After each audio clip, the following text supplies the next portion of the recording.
Bonjour tout le monde, je suis Leslie Dumex, make-up artiste professionnelle. Aujourd'hui, un sujet un peu spécial puisque, comme je l'avais annoncé sur ma chaîne, je suis enceinte et je vais vous parler un peu de la grossesse. En fait, je vais plutôt répondre à des questions que vous m'aviez posées sur Instagram et YouTube concernant ce sujet très spécifique. Donc, on va aussi parler de maquillage en partie, tout ce qui est lié aux produits qu'on peut ou pas utiliser pendant la grossesse, puisqu'il y avait pas mal de questions autour de ça. Je vais quand même commencer du coup par la partie skincare make-up. Donc, la question numéro 1 était quelle marque de maquillage ou de skincare as-tu utilisé pendant ta grossesse? Moi, concernant les skincare, j'ai toujours privilégié des skincare naturels, même hors de ma grossesse. Donc, dans tous les cas, j'ai pas vraiment eu à changer mes routines, hormis le fait qu'il fallait faire un petit peu plus attention aux huiles essentielles. Donc là, je ferai un point juste après, vraiment que sur les huiles essentielles dans les produits cosmétiques et le rapport avec la grossesse. Pour le moment, donc, je précise juste que voilà, il y a plein de marques que j'utilisais déjà avant d'être enceinte. Alors du coup, Caudalie, il y a beaucoup d'huiles essentielles dans leurs produits. Donc là, j'ai réduit au niveau de ces produits-là, mais j'ai utilisé un peu plus d'autres produits, comme par exemple la vidéo que j'ai fait sur la marque Menthol. J'avais fait une skincare routine. Je vous le mets comme ça, vous pourrez aller voir et elle est top. Vous pouvez utiliser tous ces produits enceintes et j'ai vraiment adoré utiliser ces produits-là. J'ai aussi utilisé la marque Noble Panacea qui est clean. Alors c'est vrai que c'est des produits un peu chers, mais je les trouve assez efficaces, donc j'ai bien aimé. Après, je suis pas restée 100% focus que sur des produits naturels. Il y a aussi des produits que j'aime bien de chez Sisley, que ce soit au niveau des masques ou voilà, qui sont pas forcément des produits naturels, mais qui sont pas non plus toxiques pendant la grossesse. Donc j'ai pas eu ce truc où je me suis dit ouh là là là, attention, c'est un produit qui n'est pas naturel, tu ne peux plus l'utiliser pendant ta grossesse. Faut savoir quand même que tous les cosmétiques en France, surtout en France, on a des normes assez strictes, sont testés et globalement, il n'y a pas de problème à utiliser des produits non naturels pendant la grossesse. Alors, c'est sûr qu'il faut faire un peu attention aux perturbateurs endocriniens, mais dans l'ensemble, la cosmétique française est assez clean, donc il n'y a pas vraiment de grosses contre-indications. Si vous utilisez une crème Bioderma qui n'est pas naturelle, c'est pas la fin du monde si vous continuez de l'utiliser, par exemple. Moi, j'ai pas été trop rigide là-dessus. Pareil avec le maquillage. Alors, peut-être plus au tout début de la grossesse, les 3 premiers mois qui sont plus importants, où j'ai eu ce petit relent à me dire ouh là là, je vais arrêter d'utiliser du maquillage parce que c'est hyper toxique. Mais en fait, je me maquille tellement tous les jours que à un moment donné, ça a été compliqué pour moi de changer toute ma routine et d'utiliser plus que des produits naturels. Alors, il y a des produits que j'ai réussi à remplacer. Par exemple, j'ai remplacé le blush que j'utilisais de chez MAC par un blush de chez RMS Beauty. Je vous le montre là parce que je l'ai, donc ça tombe bien. J'aime beaucoup cette collection de blush Redimension, ça s'appelle. Ils sont très lumineux, jolis. J'ai utilisé des produits pas mal de chez La Bouche Rouge parce que leurs rouges à lèvres, pareil, sont un peu plus naturels. Leur bronzer est bien, leur poudre lumière est super bien aussi. Mascara version naturelle, j'ai pas trop réussi à remplacer parce que je trouve que ça s'effrite en cours de journée pour la tenue. J'ai pas été hyper emballée par les mascaras naturels. Fond de teint, j'ai réussi à remplacer par les sérums de chez Typologie, mais je reviens souvent sur mon basique de chez Shiseido parce que pareil, la tenue, quand je travaille en studio et que j'y suis de 8h du matin jusqu'à tard le soir, j'ai pas envie d'avoir à retoucher mon teint, donc c'est un truc que j'ai eu beaucoup de mal à échanger.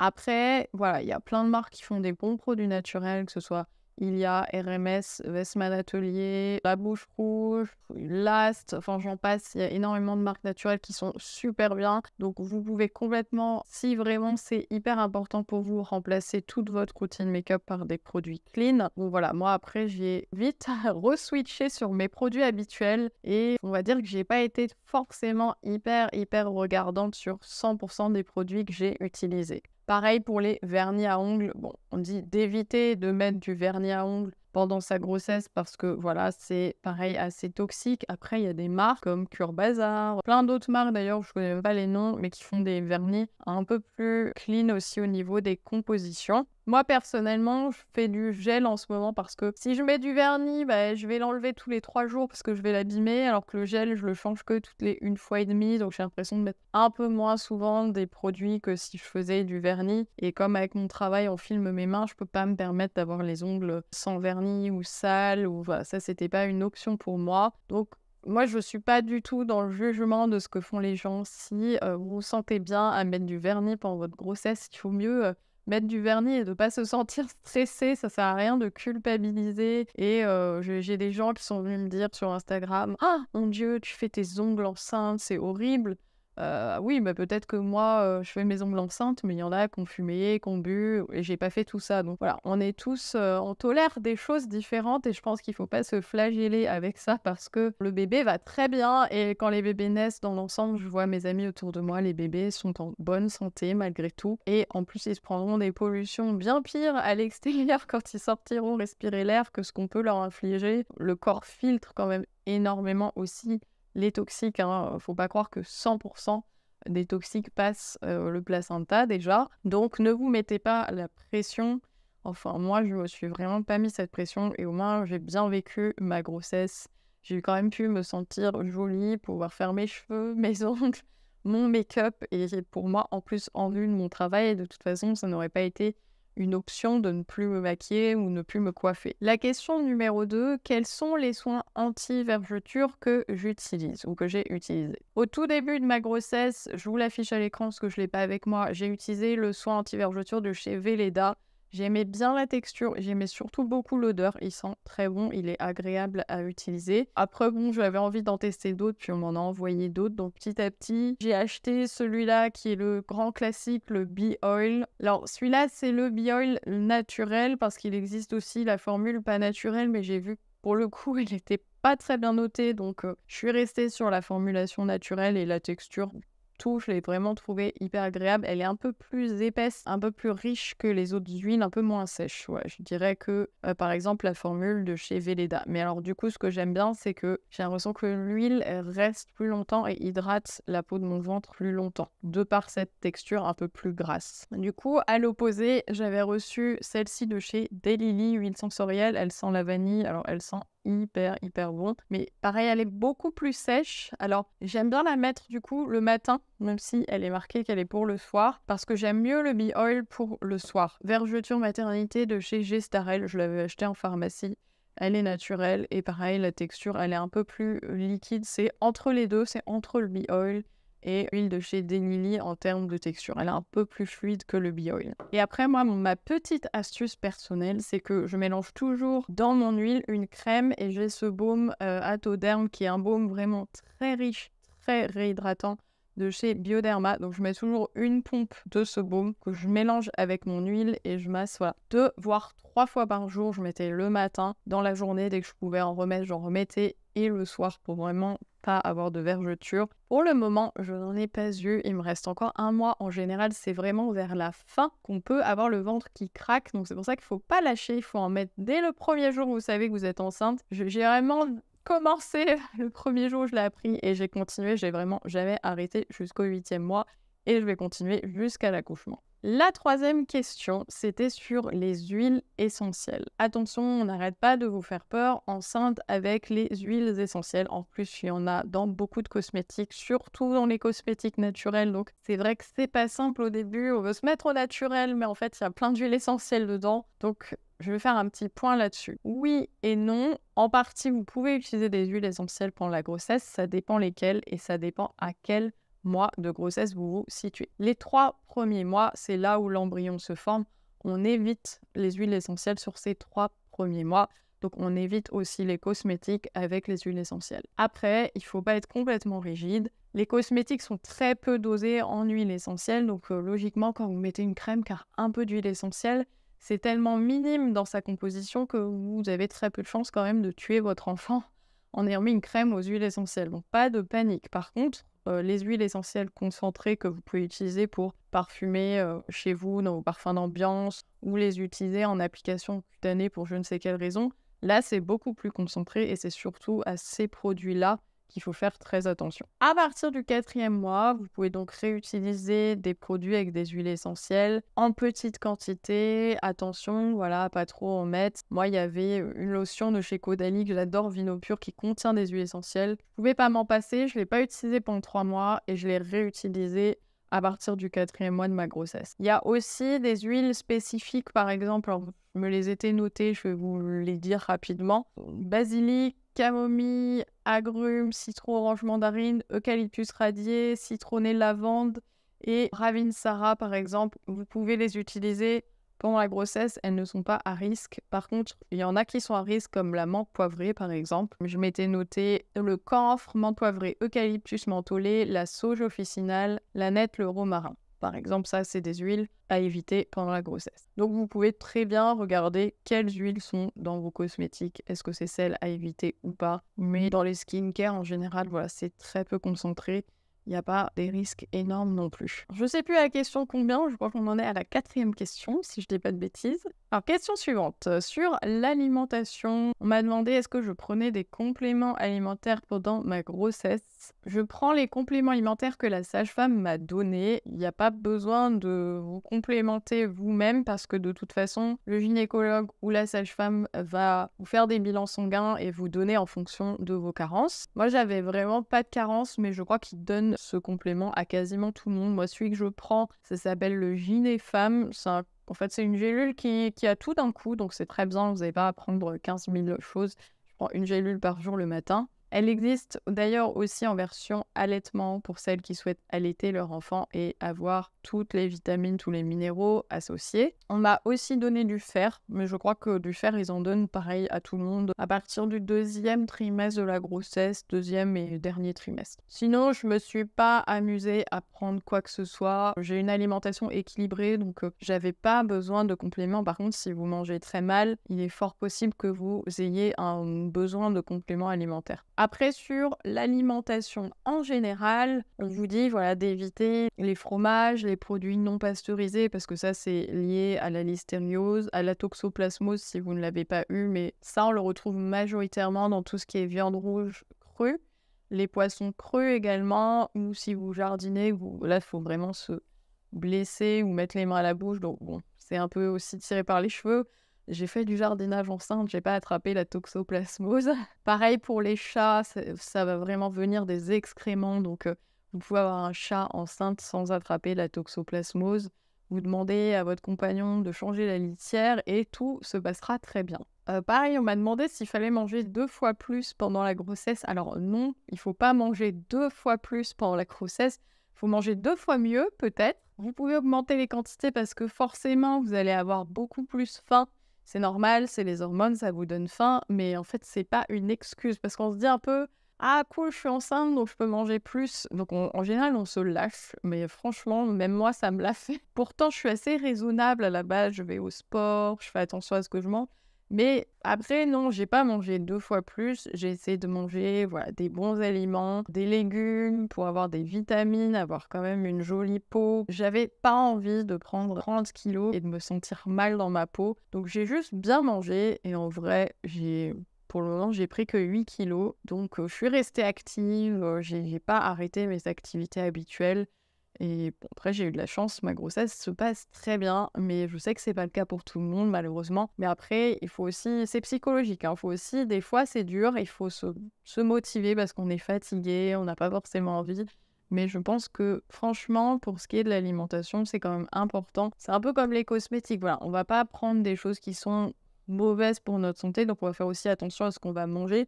Pour moi, c'est tout aussi important que sa routine de soins, même. Je pense que l'alimentation est encore plus importante que forcément les crèmes que je vais mettre sur mon visage pour être très honnête. Une autre question qu'on va demander, peut-on faire du sport pendant la grossesse? Alors, bien sûr qu'on peut faire du sport pendant la grossesse. C'est même recommandé, contrairement à ce que pas mal de gens ont l'air de penser. Moi, le médecin m'a dit que je pouvais complètement faire du sport. Alors, attention, il faut être raisonnable. On va pas se mettre à faire de l'ultra-trail parce qu'on a appris qu'on est enceinte. Ok, bon là, d'accord, il y a certaines choses, il faut pas faire des sports dangereux. Je sais pas, vous êtes au 5e mois et faire du ski. Moi, j'ai fait du ski à mon 3e mois de grossesse, mais il n'y a pas trop de risques tant que vous n'avez pas encore de ventre. Après, quand vous commencez à avoir du ventre, il faut éviter les sports qui vont générer des chutes ou des coups. Mais si, par exemple, moi, j'ai toujours fait du fitness, si vous allez à la musculation et que vous faites des exercices raisonnables, il n'y a aucun problème. J'ai vraiment pas ressenti de problème à pratiquer le sport que je faisais avant. Je suis allée jusqu'au cours de Boni Combat, pour être honnête. Jusqu'à là, il n'y a pas longtemps, j'ai arrêté mon dernier cours il y a 15 jours. Donc franchement, quasiment jusqu'au 8e mois. Les études montrent au contraire que vous réduisez vos risques de diabète, que le cœur du bébé va être en meilleure santé si vous-même votre cœur est en bonne santé, que vous faites du cardio. Au contraire, c'est très favorable de faire du sport pendant la grossesse et ça permet de rester en forme et de pas aussi avoir mal au dos par exemple, parce que la grossesse peut faire mal au dos. Moi, j'ai fait du renforcement musculaire du dos et je me sentis beaucoup mieux, beaucoup plus en forme que si je n'avais rien fait. Vous faites juste plus doucement que ce que vous faites d'habitude, mettez des charges moins lourdes, mais il n'y a vraiment pas de contre-indication et il y a tellement de programmes maintenant hyper bien adaptés. Moi, je faisais celui de Sissi MUA sur son application Train Sweet Eat, par exemple, qui a un programme spécial Fit Mama. Donc voilà. Après, c'est vrai que si vous n'avez jamais fait de sport, c'est vrai qu'on va pas d'un coup se mettre à pratiquer excessivement le sport, mais moi, j'y allais déjà 2, 3, voire 4 fois par semaine, donc ça ne change rien, je continue ma routine habituelle en plus soft. On m'a demandé aussi, c'est un peu l'idée reçue, peut-on déterminer le sexe du bébé avec la forme du ventre? Alors je sais que on n'arrête pas de dire s'il est plus large, c'est une fille, s'il est plus profond, c'est un garçon. Alors ça, c'est un peu des bêtises. Du coup, j'ai demandé à la sage-femme qui a rigolé pendant ma consultation. La forme du ventre n'est pas tant que ça liée au sexe du bébé, c'est plutôt lié à la forme de votre corps. Si vous avez un corps qui est plutôt allongé, le bébé, forcément, il aura moins de place en largeur. Il va se mettre plus en hauteur et le ventre va gonfler plus en avant. Si vous avez des hanches assez larges, c'est vrai que le bébé va avoir tendance à prendre la place dans l'autre sens. Donc, c'est pas lié au sexe du bébé, c'est plutôt lié à la forme de votre corps, à la forme de votre utérus. J'ai eu pas mal de nausées, mais j'en ai pas été au point de vomir, donc là-dessus, j'ai eu de la chance. Malheureusement, voilà, il y en a qui vivent pas très bien, on n'en parle pas souvent, il y en a qui vivent pas très bien le début de la grossesse qui est plutôt dur, vous êtes fatigué, vous vous sentez malade. Bon, après, voilà, moi, je suis freelance, donc il faut que je travaille. Quoi qu'il se passe, malade, nausée ou pas, je suis allée travailler et bon, ça m'a permis aussi de pas trop y penser au quotidien, que je me sentais pas bien. Après, c'est passé, maintenant, voilà, le 2e trimestre de grossesse, c'est hyper agréable parce que vous vous sentez en forme, vous n'êtes pas fatigué.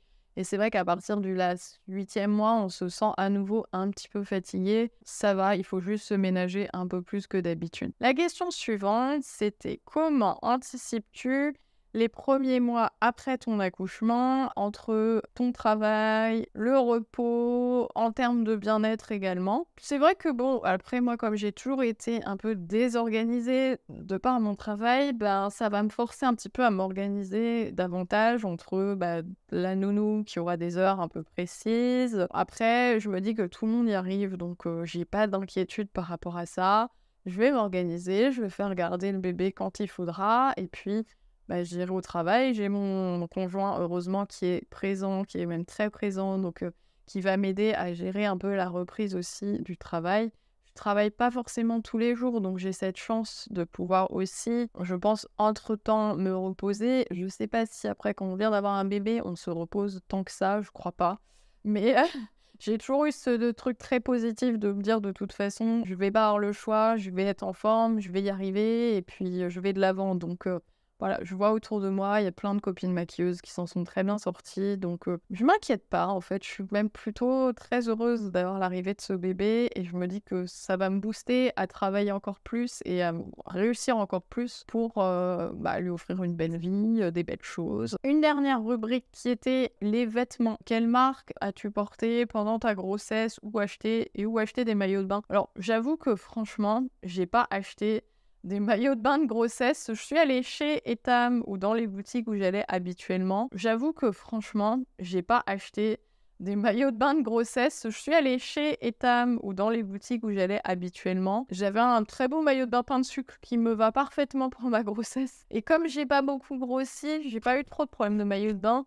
Ok, on prend de la poitrine, donc j'ai racheté un bonnet pour le haut du maillot de bain, mais le bas, je suis rentrée dans mes anciens maillots de bain. Donc voilà, j'ai pas racheté trop de choses. Pour les marques de vêtements, alors pareil, franchement, j'ai pas racheté des millions de choses. J'ai un peu composé avec des robes que j'avais qui étaient déjà extensibles, dans lesquelles je suis encore rentrée. Après, c'est toujours pareil, hein, si vous prenez 20 kilos, vous allez devoir racheter des vêtements au-dessus de la taille que vous preniez habituellement. Moi, j'avais pas mal de choses de la marque de ma tante qui s'appelle Nathalie Dumex, que j'adorais. Des petits pantalons un peu souples que j'ai réussi à mettre jusqu'au 8e mois de ma grossesse. Sinon, j'avais acheté des pantalons de grossesse grossesse sur mango.fr. Ils les ont pas en boutique, mais ils les ont que en ligne. Et franchement, les coupes étaient plutôt sympas, assez actuelles. Ça m'a permis quand même de bien m'habiller enceinte. Après, comme moi, là où j'ai été le plus ronde, c'est maintenant, c'est pendant l'été, il fait chaud. J'ai pas eu besoin d'énormément de vêtements parce que du coup, je mets plus trop de pantalons. J'ai continué à mettre des petits crop tops que j'avais déjà avant avec des pantalons soit très souples, soit j'ai mis plein de robes. Franchement, en fait, c'est tellement confortable de mettre des robes. Même, je vais pas souvent chez H&M, mais là, je suis allée chez H&M et j'ai acheté des robes un peu larges, extensibles et je mets ça quasi toute ma semaine et je suis bien dedans avec une petite paire de baskets, petite casquette, un petit bomber ou un petit manteau un peu large et ça, c'est des looks très faciles à faire avec des choses qu'on avait déjà dans son placard. En conclusion, j'espère avoir répondu à certaines de vos questions. N'hésitez pas s'il y avait des choses dont je n'ai pas parlé, des sujets que je n'ai pas abordés dans cette vidéo. Je peux même refaire une vidéo, ça serait avec grand plaisir. C'est vrai qu'on a du mal à trouver des contenus sur YouTube au sujet de la grossesse. On se pose beaucoup de questions et souvent, on ne sait pas trop ce qui va se passer, ce qu'on doit faire, qui on doit contacter. Donc, c'est vrai que je trouvais ça important aussi d'en parler et de donner mon ressenti ou mon point de vue sur comment j'ai vécu. Il y a tellement de choses à dire d'ailleurs que je pense qu'une vidéo ne suffirait pas. J'ai trouvé pas mal de contenu sur l'allaitement sur YouTube, ça c'est la chose que j'ai le plus trouvé. Mais alors sur le reste, c'était pas forcément ça. Et puis l'important c'est que tout le monde va vous donner son avis. Mais l'important c'est de vous écouter, on est tous différents, donc on vit les choses aussi différemment. Donc peu importe ce que vous avez envie de faire, écoutez-vous, c'est ça le plus important. C'est le petit mot de la fin. N'hésitez pas à vous abonner si vous voulez voir mes autres contenus qui seront plus du coup dédiés au maquillage. Au revoir tout le monde. You know that I'ma keep it cool. With you I feel like breaking rules. On the edge, looking out with no parachute. You know I'm dreaming about